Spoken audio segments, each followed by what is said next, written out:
এই রাজ্য সরকার পরিবর্তন হলেই সরকারি কেন্দ্র এবং রাজ্য মিলিতভাবে তাঁতিদের জন্য উন্নয়ন করবে, বললেন রানাঘাটের বিজেপি প্রার্থী জগন্নাথ সরকার।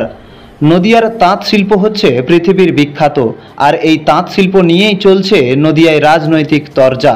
ভোট আসলেই প্রতিশ্রুতি, ভোট চলে গেলে আর কেউ ঘুরেও তাকায় না, এমনটাই অভিযোগ তাঁতিদের। এইভাবে চলতে থাকলে আগামী কয়েক বছরের মধ্যে বিলুপ্তি হয়ে যাবে বাংলার তাঁত শিল্প। নদিয়া লোকসভা কেন্দ্রের অন্তর্গত শান্তিপুর এবং ফুলিয়ায় হাজার হাজার তাঁতি এই তাঁত শিল্পের ওপর নির্ভর। নদিয়ার শান্তিপুর এবং ফুলিয়া মূলত তাঁত শিল্পের জন্যই বিখ্যাত। এখানে শুধু স্থানীয়রা নয়, রাজ্যের বিভিন্ন জেলা থেকে এই এলাকায় বিভিন্ন তাঁতিরা তাঁত বুনে আসছেন। তাদের একমাত্র রুটি রুজি রোজগারের জায়গা এই শিল্প। শুধুমাত্র তাঁত শিল্পীরাই নয়, হাজার হাজার মহাজনরাও এই শিল্পের ওপরেই নির্ভরশীল। প্রায় 60 বছর ধরে তাঁত বুনছেন রতন বসাক হতাশার সুর নিয়ে বলেন, যত রাজনৈতিক নেতারা এসে আশ্বাস দিচ্ছেন, ততই তাঁত শিল্প দিন দিন ধ্বংসের দিকে পৌঁছাচ্ছে। তার কারণ, ভোট এলেই তাদের দেখা পাওয়া যায় এবং প্রতিশ্রুতির কথা শোনা যায়, কিন্তু ভোট চলে গেলে তাদের আর পাত্তা পাওয়া যায় না। বর্তমানে তাঁতের যা অবস্থা, তাতে দিন গেলে 100 টাকা উপার্জন করতে সারাটা দিন লেগে যাচ্ছে। দিন দিন নিত্য প্রয়োজনীয় জিনিসের দাম যেভাবে বাড়ছে, এই টাকা উপার্জন করে কিভাবে সংসার চলবে? রাজ্য সরকার এবং কেন্দ্রীয় সরকার উভয়েরই কোনো উদ্যোগ না থাকার কারণে দিন দিন ধ্বংসের পথে এই তাঁত শিল্প। আমরা চাই সরকার অবিলম্বে এই তাঁত শিল্পের জন্য উদ্যোগ নিক।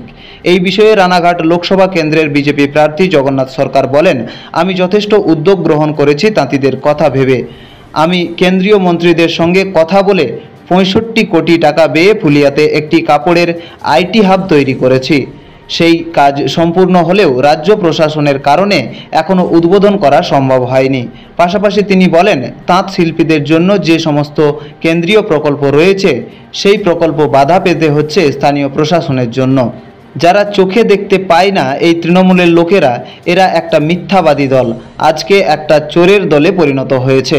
এখানে রাজ্য সরকার পরিবর্তন হলেই সরাসরি কেন্দ্র এবং রাজ্য মিলিতভাবে তাঁতিদের জন্য পদক্ষেপ নেবে। এরপরেই শান্তিপুরের তৃণমূল কংগ্রেসের পক্ষ থেকে বলা হয়, জগন্নাথ সরকারের কাছে বিনীতভাবে অনুরোধ করব, উনি এই তাঁতিদের বিষয়ে একটি শ্বেতপত্র প্রকাশ করে শান্তিপুর এবং ফুলিয়াতে প্রচার করুক, দেখবেন পাল্টা কি পরিণতি হয়।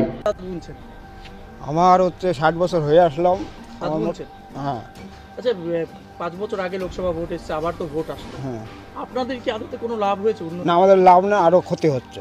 আচ্ছা, যত রাজনীতির দল আসছে, এই করবো ওই করবো, ভোটের পরে আর কাউকে দেখা পাওয়া যায় না।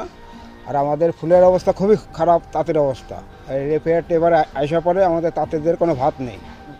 দিন গেলে 100 টাকা রোজ হয় না তাঁতেদের। মানে আপনি যেই টাইমটা থেকে তাঁত শুরু করেছেন, হ্যাঁ হ্যাঁ, আর এখনকার যে পরিস্থিতি, অনেকটা কি রাত দিন তফাৎ। আচ্ছা, মানে মূল কারণটা কি এই যে তাঁতটা আস্তে আস্তে খারাপ হয়ে এটা সরকারের জন্য। আচ্ছা, মানে কেন্দ্র সরকার রাজ্য সরকার দুজনের ভুল।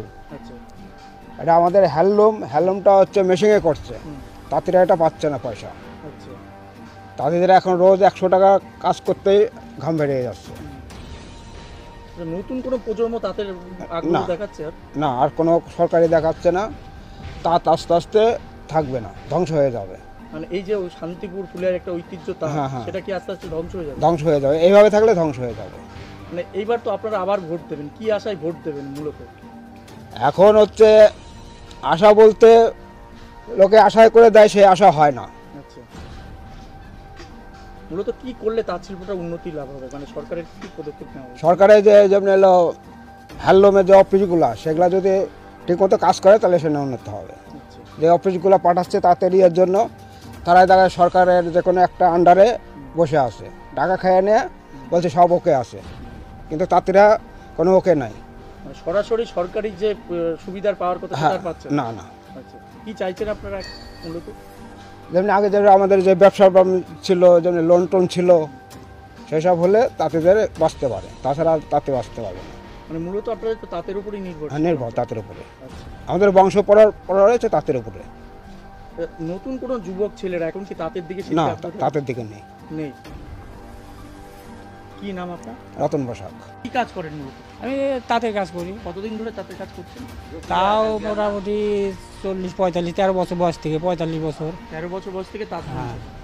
আচ্ছা, এই যে ভোট আসছে, ভোট যাচ্ছে, বহু ভোট তো দিয়েছেন না, আর আপনাদের সেইভাবে কি উন্নতি হয়? না, উন্নতি হচ্ছে না সেইভাবে, মানে বাজার লেভেল যেটা হওয়ার দরকার সেই বাজার লেভেলে হচ্ছে না, মানে রাত দিন তফাৎ হয়ে গেছে আমাদের ইনকামের সাথে আর খরচের সাথে।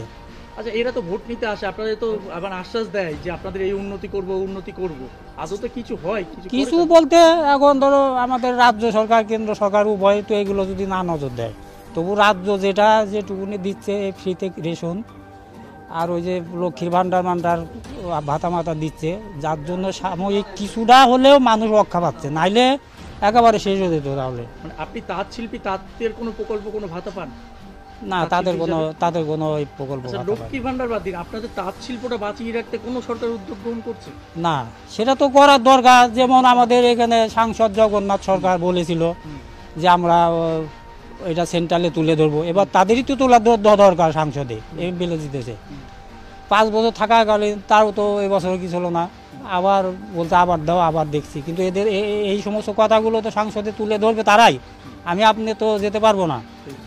কাজে এরা যদি নাই করে তাহলে উদ্যোগ। আর এই বিজেপি সরকার আসাতে মেশিনারি, পাওয়ারলুম, র্যাপিয়ার বলুন, এই সমস্ত জোর দিছে, আমাদের হস্তশিল্পটা একেবারে বসে গেছে।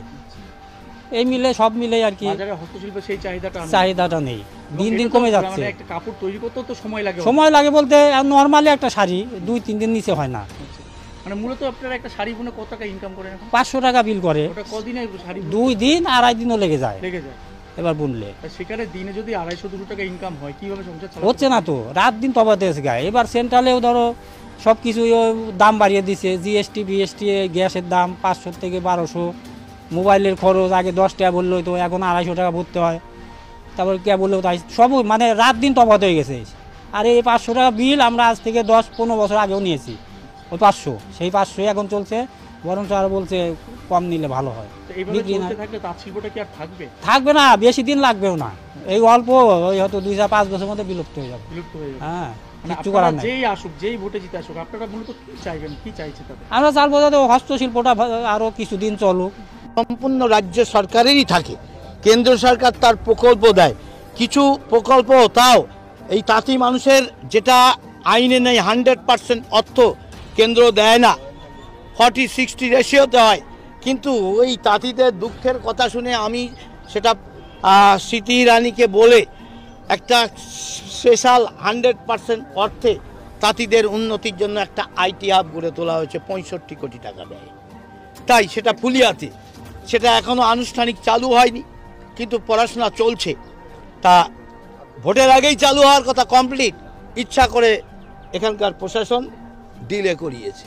তাই তাঁতিদের জন্য রাজ্য সরকারের উদ্যোগ থাকা উচিত। তারা উদ্যোগ করলে তাদের 40% মার্জিন মানি দেওয়ার পয়সার ক্যাপাসিটি নেই, শুধু ভোট কেনার কৌশল আছে, ক্লাবগুলোকে দেয়, দান খয়রাতি করে ভোট কেনে। প্রকৃত তাঁতিরা নিজের পায়ে দাঁড়াক, অর্থনীতিতে মজবুত হোক, এই সরকার চায় না, তার জন্যই এদের এই অবস্থা। তৃণমূল বলছে আপনি 5 বছরের লোকসভায় একটা কথাও খরচা করেননি তাঁতিদের জন্য। 65 কোটি টাকার আইটি হাবটা কি এমনি এমনি হয়ে গেল? কথা চাই না, কাজ চাই। আমি একাধিকবার যে কোনো ইস্যুতার পেতে গেলে তারও টাইম কিছু বিষয় থাকে, রেলের উন্নয়ন, তাঁতিদের উন্নয়ন, উদ্বাস্তুদের নিয়ে পার্লামেন্টে বক্তব্য দেখুন, আমার এলাকার উন্নয়ন, তাঁত শাড়ির কথা, কাঁসা পিতলের কথা, এবং আমার রেকর্ডে বলবে বারে বারে এগুলো আমি উল্লেখ করেছি। আজ যে নদিয়া জেলাটাকে ওয়ার্ল্ড হেরিটেজ করার কথা, আর সেটা করতে গেলেই নদিয়ার শান্তিপুরের ফুলিয়ার তাঁতের শিল্প, নবদ্বীপের কাঁসা পিতল, কৃষ্ণগড়ের মাটির পুতুল পৃথিবী বিখ্যাত শিল্প হিসাবে, এগুলো বারে বারে আমি পার্লামেন্টে তুলেছি। যারা চোখে দেখতে পারে না তৃণমূলের লোকেরা, এরা মিথ্যাবাদী দল, আজকে চোরের দলে পরিণত। আর শেষ প্রশ্ন, আগামী দিনে তাঁতিদের জন্য আলাদা কোনো পরিকল্পনা নেই? এখানে রাজ্য সরকার পরিবর্তন হলেই সরাসরি কেন্দ্র রাজ্য মিলিতভাবে তাঁতিদের উন্নয়নের জন্য আমরা পদক্ষেপ নেবই নেব। আপনি তাঁত শিল্পীর জন্য করেছেন তো, ওনাকে আমি বিনীত আকারে অনুরোধ করব, উনি এইটা একটা শ্বেতপত্র প্রকাশ করে শুধু শান্তিপুর ফুলিয়াতে উনি প্রচার করুন, দেখবেন পাল্টা রিয়াকশনটা কি হয়। ঠিক আছে। নদিয়া থেকে সমীর দের রিপোর্ট, রূপসী বাংলা মিডিয়া।